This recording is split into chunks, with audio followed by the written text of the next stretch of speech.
Hello, everyone. I hope you've all had a pretty good week so far, and welcome to the fourth installment of the Unravel Optimize webinar series.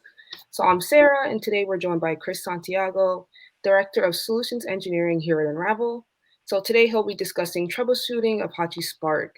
So, before we start, here are some quick housekeeping rules we always go through. So, first, if you have any questions, feel free to pop them into the questions box, and we'll answer them live, or if we run out of time, we'll send an email reply.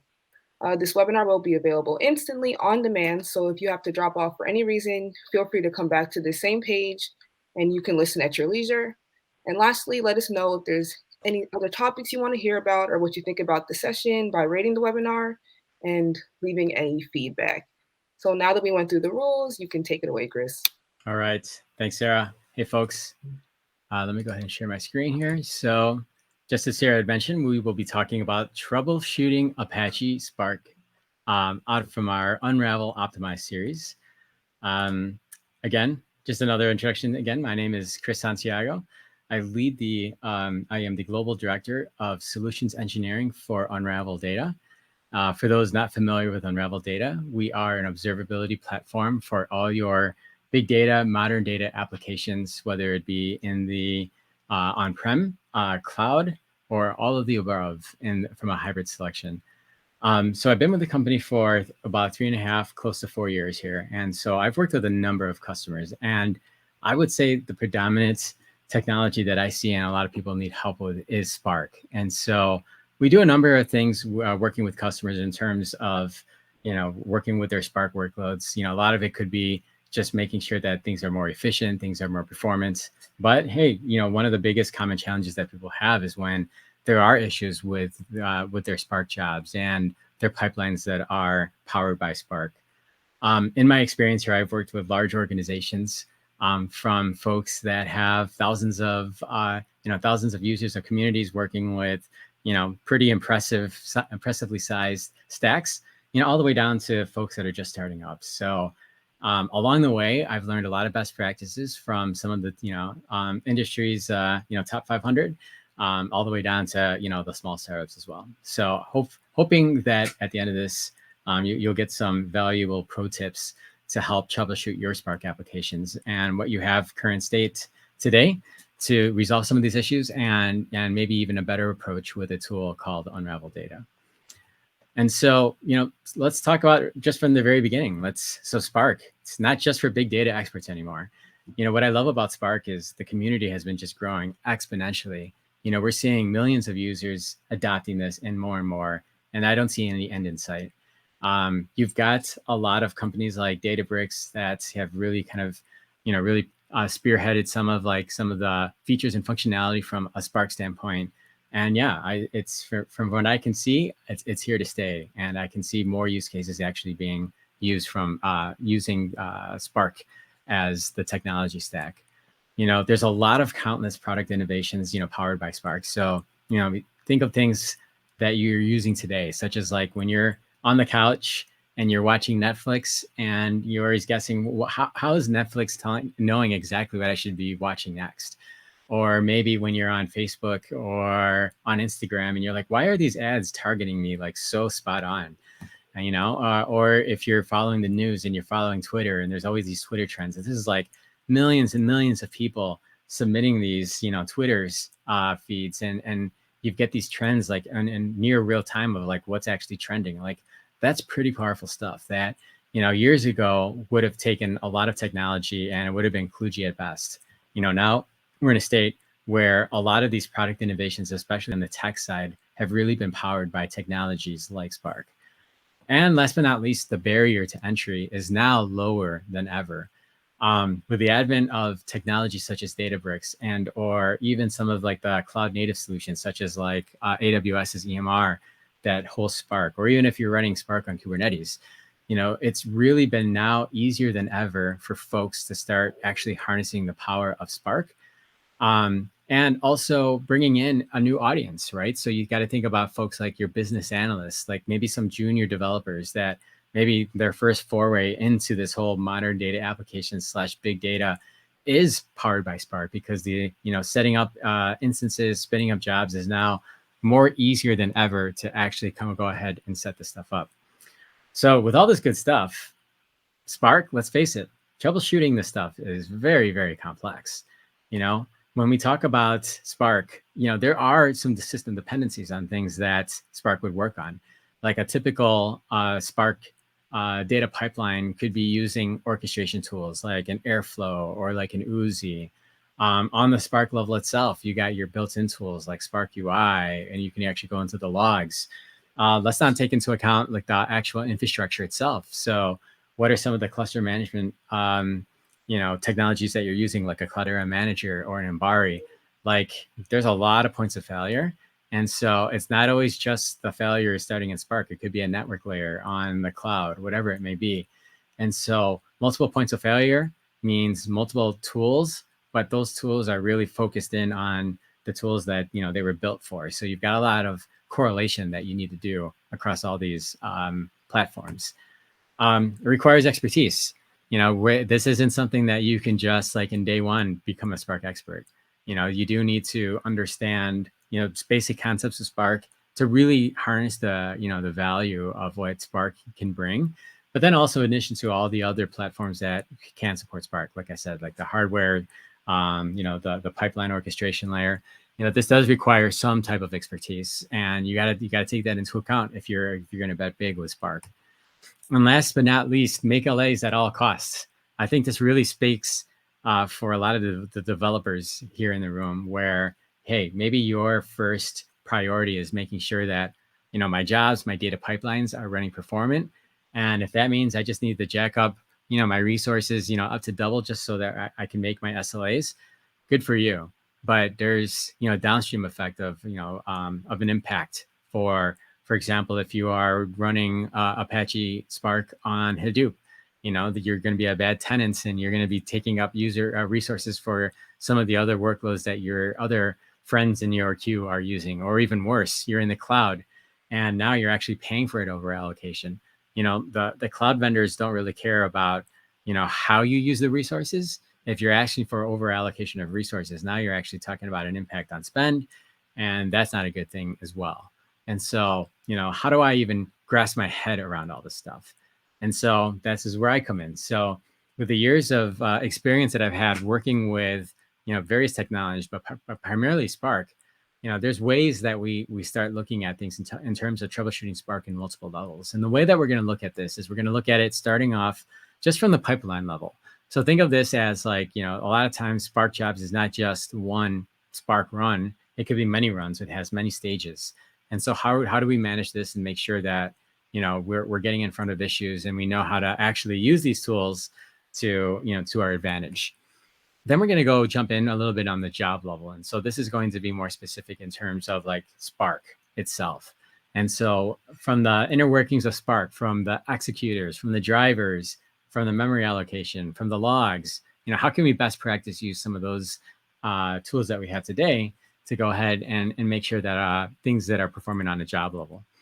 And then last but not least, we got to talk about infrastructure, especially in today's day and age. It's not just this whole, developer versus operation platform folks. You do need to have a level of expertise on the platform level if you're really trying to get an end-to-end view of troubleshooting Spark jobs in a holistic view.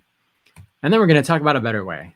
And that better way is Unravel Data, where we can go ahead and actually correlate all this information into one single interface. And I will show that to you in the later portion of this presentation.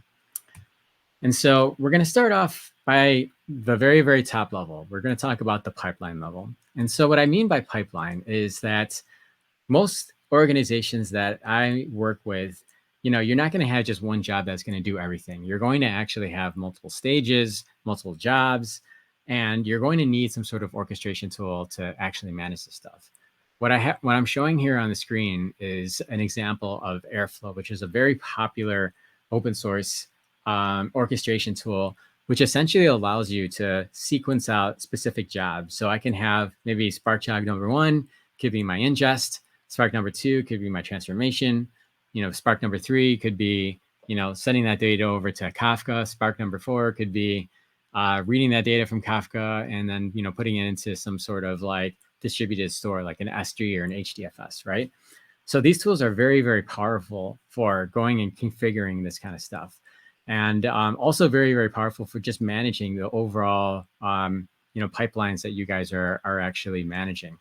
Some of the things, some of the gotchas that you'll see in some of these tools as well, it's very helpful for creating these deep pipelines and kind of mapping, where maybe some of the points of failures are. It really falls flat when it comes to like, hey, if in my particular workflow, I noticed that step 4 had failed, it's really only going to give you high level information, mainly because these orchestration tools are really focused in on the orchestration layer. So it'll say step 4 failed, at this particular time. If you really want to drill into that Spark job level, you're not really going to, this tool isn't really that, meant for that, because it's really focused in on just overall orchestration level, pipeline level details. Yes, it'll tell you when things fail, and yes, it'll give you some time. And so it's a good way of like starting off where to find out and troubleshoot some of your data pipeline jobs that are running Spark, but it still is not the end-to-end state. Vice versa, from a on-prem standpoint, the screen that you're looking at right now is Uzi. So this would be for folks that are still running Apache Spark on a Hadoop world. Uzi is a very popular orchestration engine. And again, it's very similar in the fact of Airflow, where you can go ahead and, kind of track the type of Uzi jobs that are running. Are they succeeded? It has its own logs as well, but it still has the same limitations that you have from an Airflow perspective. Like if you have an issue with a Spark job that fails, what these tools will do is, they'll give you, hey, this particular job failed. It's really up to you to manually correlate this information and figure out and start using more of the Spark level, the job level tools to really understand, okay, where is the bottleneck? What did it break down? Was it a failure? Was it a slow point? What is it, right? And so while these guys give a very good view from a holistic perspective, they do falter in the fact that they are very limited into the scope of what they're looking at. And that's going to be very just orchestration / pipeline specific troubleshooting. So some considerations to think about.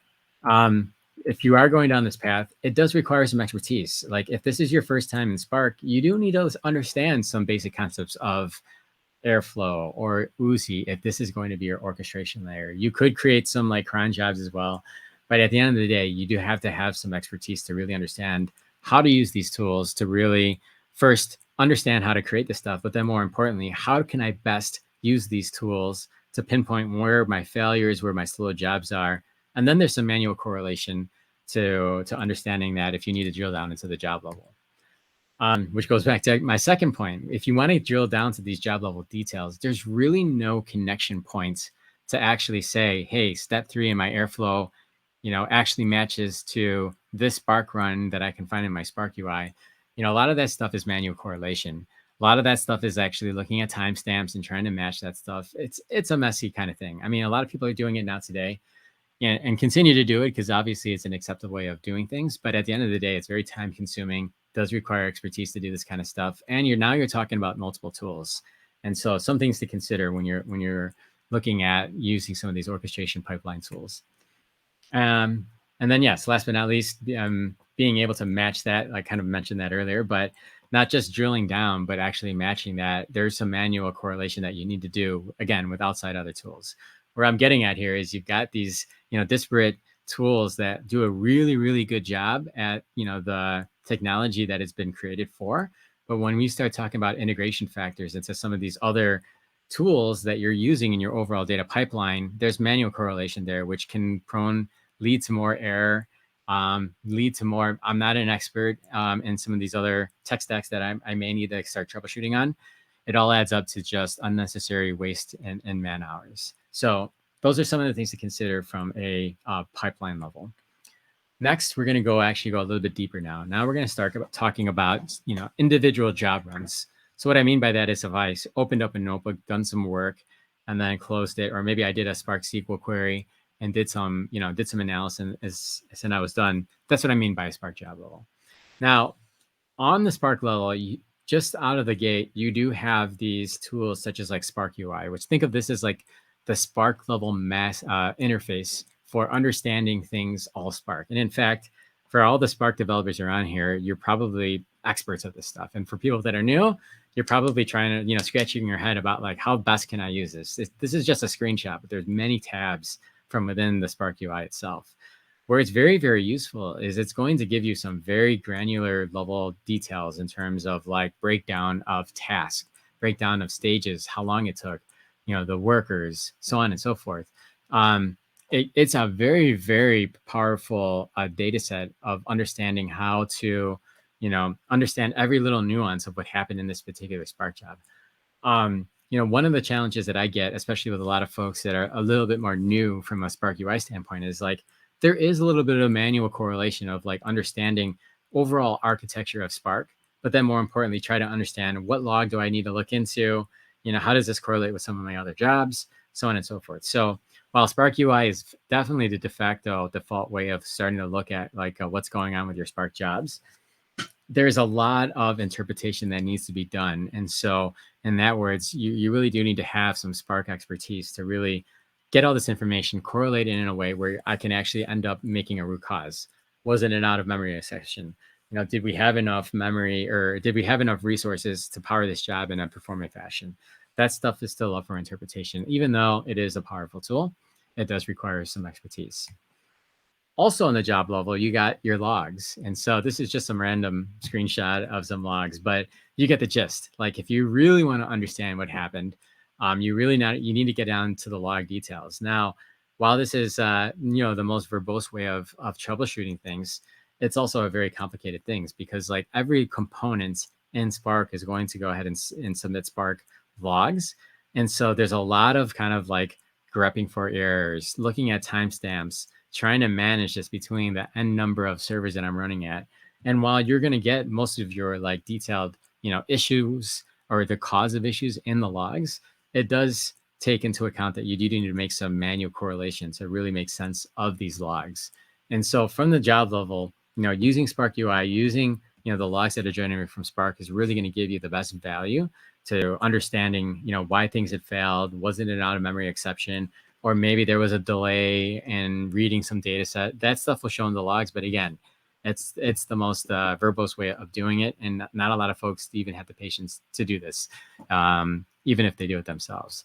So considerations on this part, again, it does require some experts to troubleshoot this stuff, right? Spark, again, it was born out of the Hadoop ecosystem, big data world. So it has a lot of big data concepts. If you're not familiar with some of that stuff, it is a pretty big, burden to really understand where to start. And so, a lot of times I see a lot of organizations, they will hire some pretty key, very expensive Spark developers at a premium, and helping out the junior resources. But, you do need to have somebody who knows what they're doing. If this is your first time and you don't have experts going into Spark, you're going to need to take the time to become a Spark expert, and that takes time. Manual correlation of tools and logs. We kind of talked about that during the screen scares there, but like, yes, there's a lot of tools in your arsenal, but like, there's a lot of manual correlation. I mean, that's a big thing for a lot of folks, and a lot of people don't even have the expertise to do that themselves. So, having the expertise to correlate all this information, that can be challenging all on its own, and add additional man hours as well. And last but not least, when we're talking about Spark jobs, a lot of times we're not really talking about just one job run. We're talking about a data pipeline where you can have, n number of steps, right? And if you're trying to correlate, hey, I know that my pipeline had 10 Spark jobs, and I'm trying to figure out like, did the stage 3 Spark job affect my stage 7 Spark job? Man, that's a really tricky thing. So because there's no real correlation of jobs to the pipeline, unless if you're doing it manually. And again, like I said, all this stuff takes time. I've worked with some of the best engineers with some of the largest organizations where when jobs fail, they'll either spend the time and that can take up a matter of hours to days, or they just forget about it all around and it's just not worth even trying to troubleshoot. And they just keep on rerunning it until it's completed or meets their SLA. Maybe not the best way to be handling situations, but not being able to correlate all this information from the pipeline level, from the job level, is really time consuming. And it would be really helpful if there was a tool out there that did that for you. Now we're going to go into the cluster levels. So when I say cluster, think of things such as like infrastructure, the VMs, resources allocated, and maybe in things such as like Hadoop. And so here's a screenshot of Resource Manager. So now we're going back into Hadoop. And now Resource Manager, without giving you a full history, is a great tool for managing applications, as they come in. And so if I open up my Resource Manager user interface and I'm looking at like my Spark jobs, for example, it's actually a really, really good tool in terms of understanding like what's the resource usage, where is it in the queue, so on and so forth. Where it falters is if I wanted to get like the state of what Resource Manager was like 12 hours ago, 24 hours ago, you lose that historical state. You don't have this ability to go back in time. It's basically every time that you open up Resource Manager, it's going to be able to tell you point in time how the jobs are consuming resources at that time, with no real way of having a historical look back. Granted, you can pull logs on the Resource Manager level, so think of that as like the yarn level, which can kind of show you more details on the overall life of the application. But again, it's a summarized data set, right? Like if you wanted to know like how did this run 3 hours into the job, like you lose that data because it's all aggregated up to when the job completed. And also too, like it's hard for you to tell like was there issues with some of my my neighbors that were sharing resources in this cluster. Like it's hard to tell that information. So again, it's a great tool to understand what was going on with the cluster and how it could have potentially impacted the jobs where you were running. But again, it does have its limitations. And then you also have just the overall big data interface, like such as like tools like Cloudera Manager or like Embari.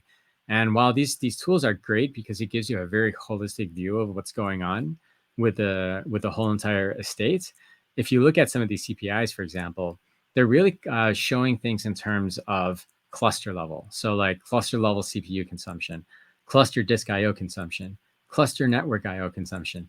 What you don't see here is that, how does this relate to jobs, right? And so maybe we see a spike in cluster disk IO.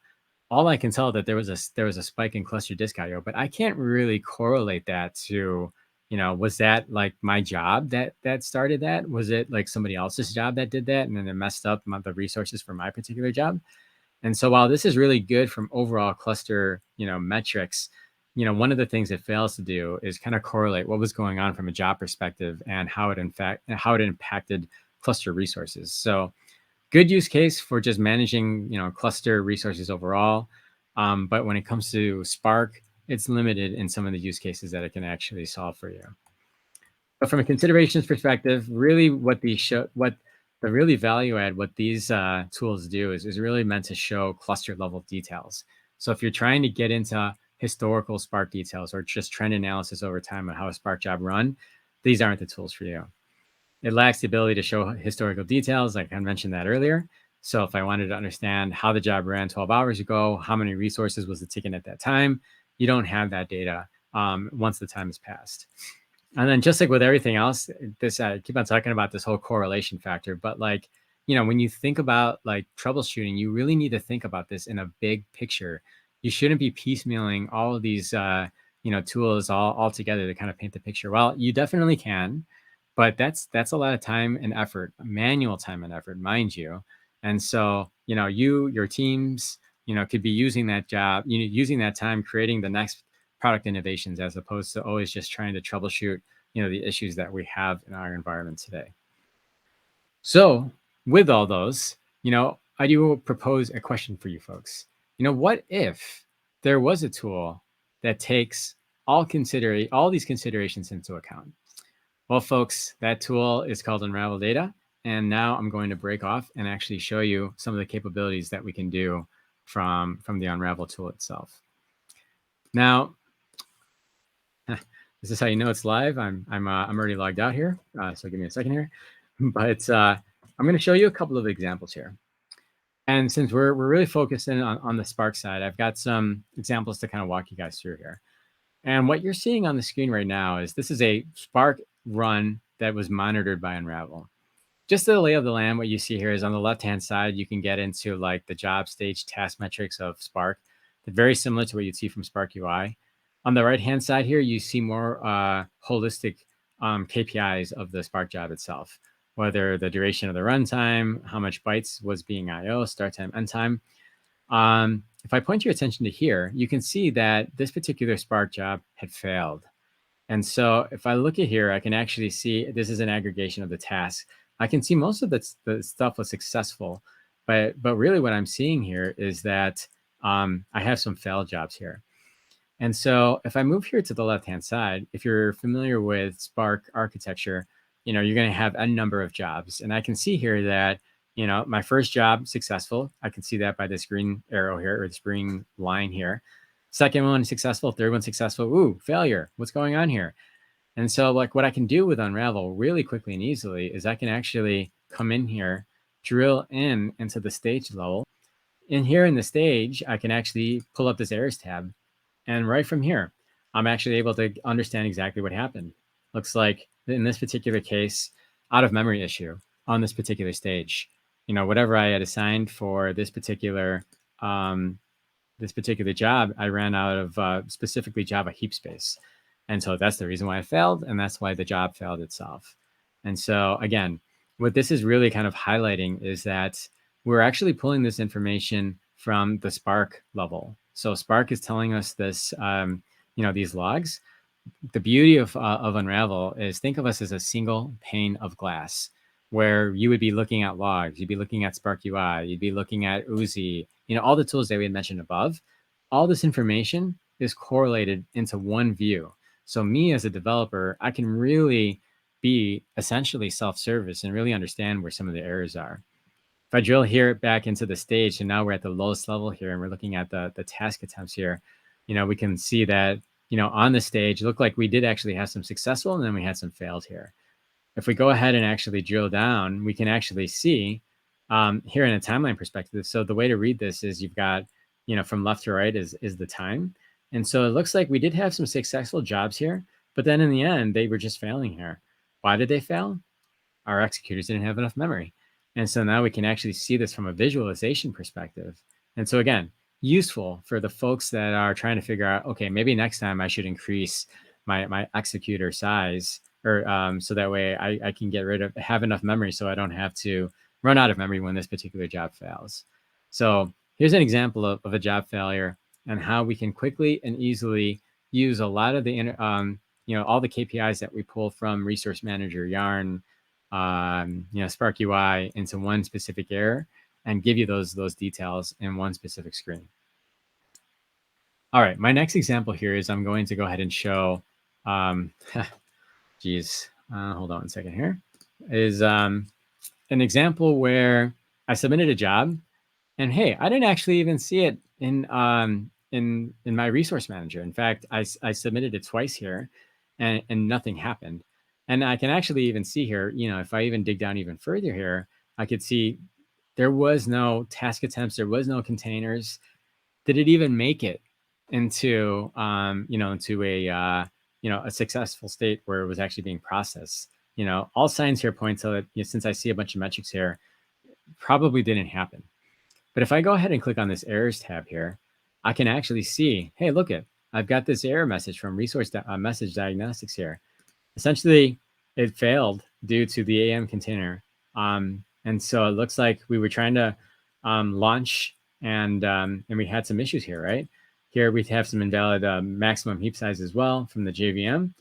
And so we've got some additional details here. Again, if you put yourself in the shoes of the developer, lots of logs. You could be looking at Yarn logs, Resource Manager logs, Spark logs. What I've shown here right now is I can quickly and easily see that, hey, there were no resources that were actually assigned. But if I go to the errors tab, I can quickly and easily understand exactly what the error was from my stack trace. And so now I can go ahead and in this particular case, looks like I had some maximum heap size. I would go ahead and change that heap size next time so I can actually make this more successful when this particular Spark job had run for the next time. All right, third example. Oh man, I think all my screens are out. But this particular view is actually going to be on the data pipeline level. So the difference between the other views that we had seen before was they were specific to one job. this is actually run on a specific workflow. And the way to read this is you've got this line here, and each line has an instance run. And so right now I have this, actually, let me go ahead and just select maybe this one, just as an example. So now I'm looking at something that ran for 1 minute and 42 seconds.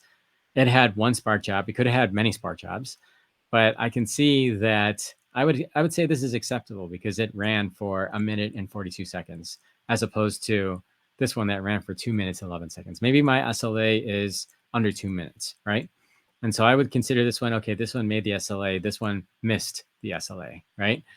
I can do some other things too here as well. Duration tells me the amount of time it took for this particular workflow instance to run, but I can also look at things in terms of I/O. Hey, did the I/O change over time? And as I can see here, I'm pretty consistent here in terms of, the I/O for 4 MB in this small example. And so maybe I/O wasn't the issue here, maybe it was, but I can start seeing some of those trends. Now, I had talked about some of the orchestration tools in terms of Airflow and Newsy, and they're really great at telling you when something had failed, but not so great about if you needed to drill into that specific job.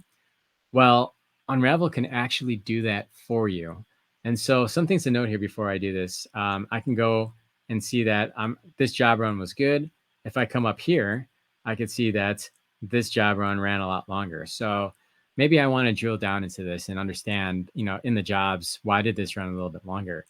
So I can go ahead and click on this particular line item here. And now I'm on this Spark level here, right? And so this is the run that ran for 2 minutes, 11 seconds, right? Was processing 4.14 megabytes of detail or of data. And maybe I'm interested in trying to get this under 2 minutes because that's my SLA. I need this to run, longer than 2 minutes. And so what you notice here is we had this analysis tab. If I actually open this up, really what this is doing is it's actually intelligence that's built into Unravel that's actually going to do some analysis on your behalf, right? So it's going to say, in this particular case, we did notice that there was some load imbalance detected. And so consider, maybe using some salting techniques to distribute the evenly across tasks because you want to, make your tasks more evenly distributed. And so this is something that's going to provide more performance in terms of like if we can actually address some of this shuffling and actually using some salty techniques, we can actually improve the performance of this. One of the things that you can also take this into consideration is think of this as a Spark expert in the box, right? Somebody who's actually going to do the analysis. If this is life without Unravel, think about this as this is that expensive Spark resource that maybe is doing his work, and then you got the junior resource asking him, hey, you need to help me look at all the logs and figure out where are the things that's causing inefficiencies and what can I do next, right? Well, then that Spark expert will go ahead and do his analysis, and it would be very similar to that. Why don't we go ahead and shortcut that and actually remove that Spark expert and actually leverage Unravel's Spark expert in the box to actually give you those proactive recommendations? There's a lot of implications on what I just said there. One, it frees up your expert Spark developer to do some, very innovative stuff. But two, for your junior developers, you're essentially leveling up their resources so that they can be a level 2, a level 3 resource by looking at some of these proactive insights and recommendations that Unravel provides. But more importantly, let's make sure that like if there's any inefficiencies, a lot of times that stays with the developer. And what Unravel is actually showing here is it's actually showing the organization that, hey, we have some inefficiencies in jobs.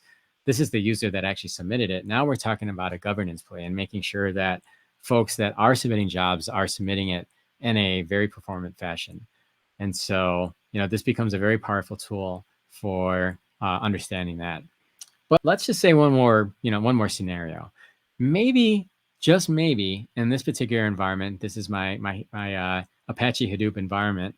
Maybe it was somebody submitted a job and I was just waiting for resources. And so let's go ahead and zoom out here. Oh, geez.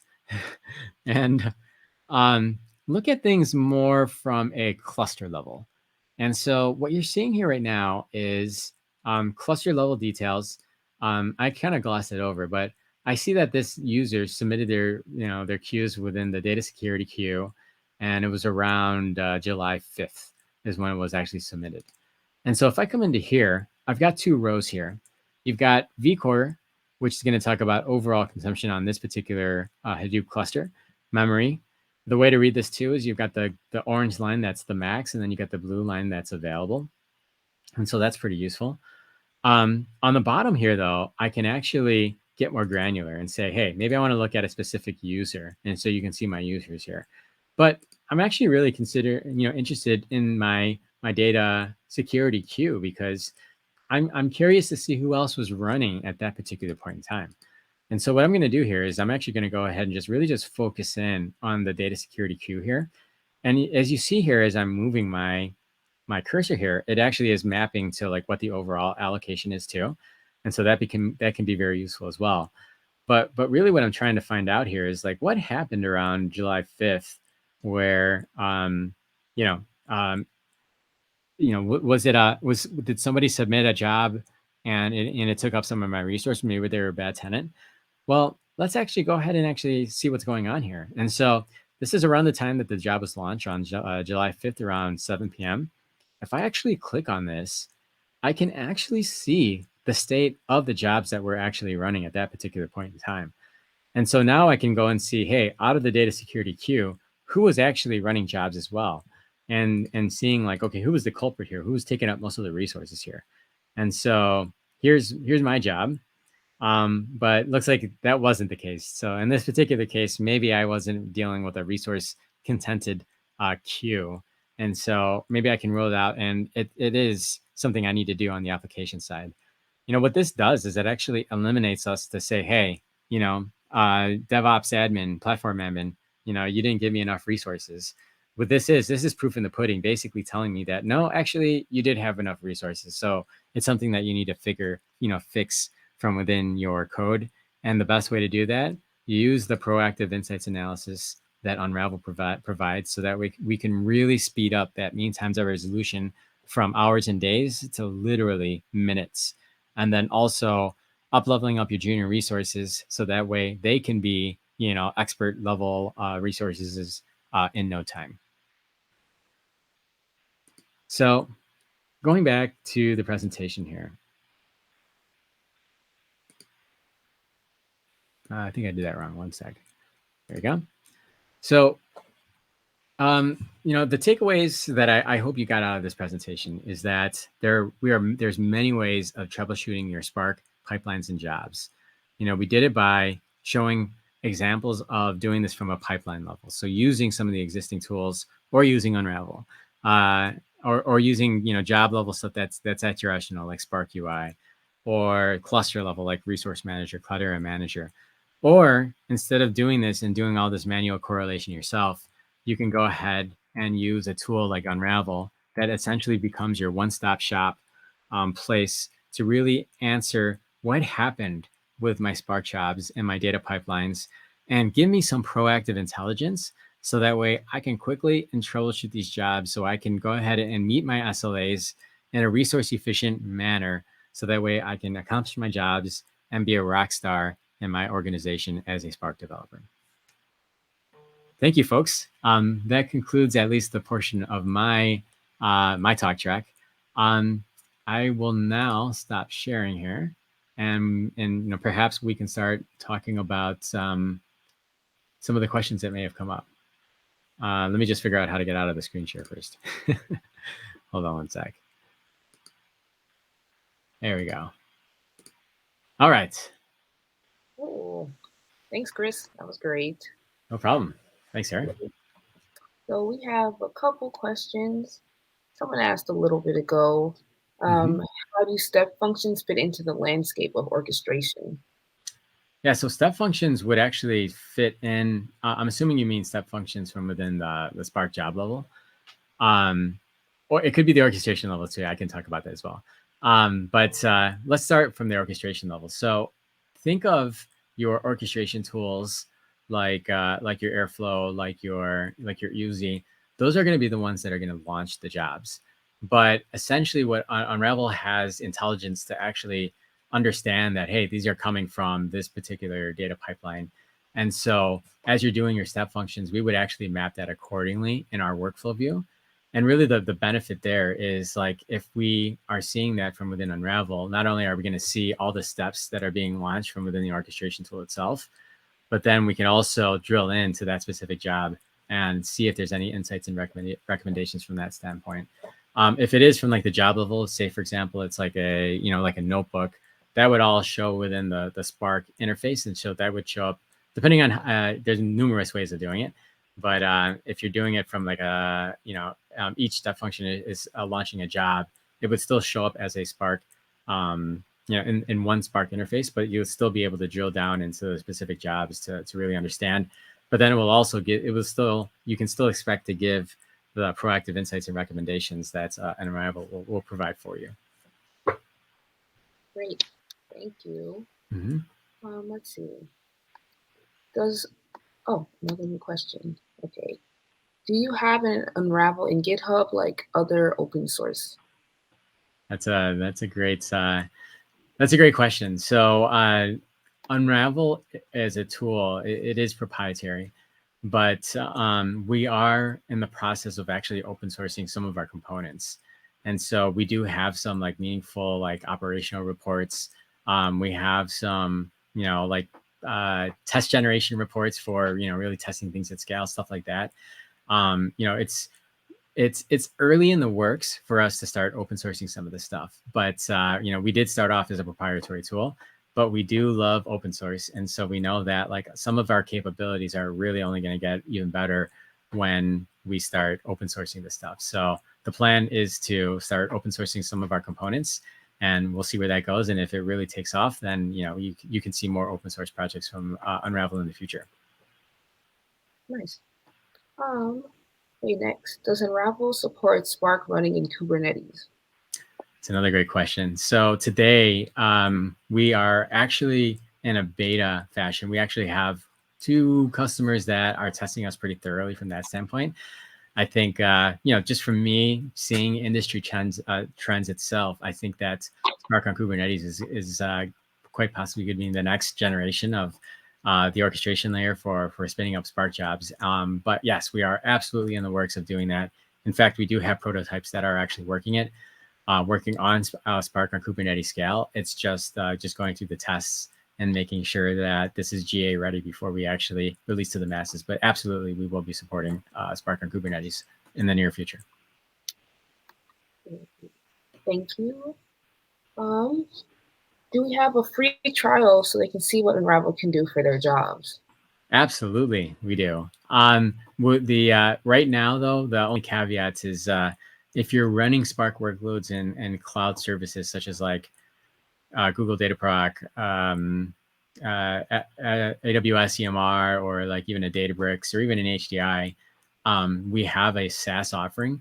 Literally takes minutes to set up, and we can get you running, in a self-service fashion. You don't even have to talk to anybody if you wanted to.